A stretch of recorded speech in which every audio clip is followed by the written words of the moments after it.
Smart मीटरच्या सक्तीविरोधात नागरिक आक्रमक.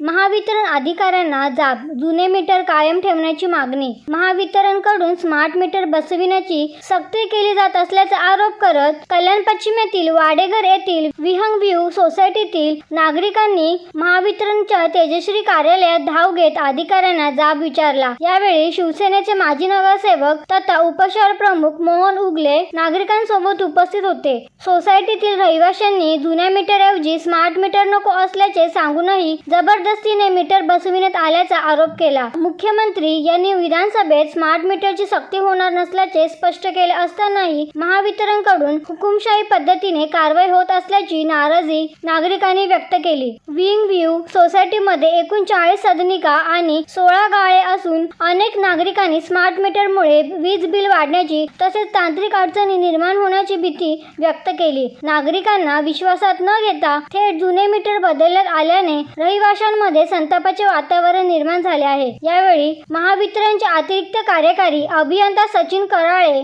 आणि कार्यकारी अभियंता मिलिंद चौधरी यांच्यासमोर नागरिकांनी आपली भूमिका मांडत जुने मीटर कायम ठेवण्याची मागणी केली. दरम्यान 1 महिनाभर स्मार्ट मीटरचे प्रात्यक्षिक दाखवून त्यानंतर निर्णय घेण्याचे आश्वासन अधिकाऱ्यांनी दिल्याची माहिती नागरिकांनी दिली.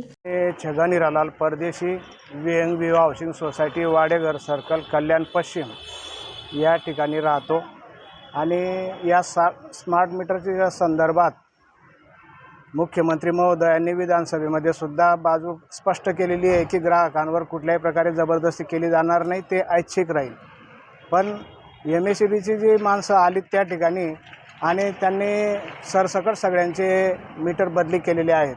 या संदर्भात आमच्या काही रहिवाशांनी त्यांना फोन करून कळवलेलं होतं की आम्हाला जे जुनं मीटर आहे तेच हवं आहे, ते आता नवीन बसवलेलं आहे. तरीसुद्धा विरोध न जुमानता या सर्व मीटरचं यांनी बदल केलेला आहे. तर याच्या विरोधात आम्ही होतो.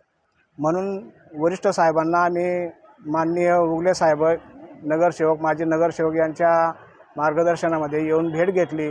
साहेबांनी आश्वासन दिलेलं आहे की जुनं मीटर आणि आत्ताचं स्मार्ट मीटर यांचं लाईव्ह डेमो आणि 1 महिन्यापर्यंत आम्ही तुम्हाला करून देतो आणि त्यानुसार मग आपण याबाबतीत निर्णय घेऊ.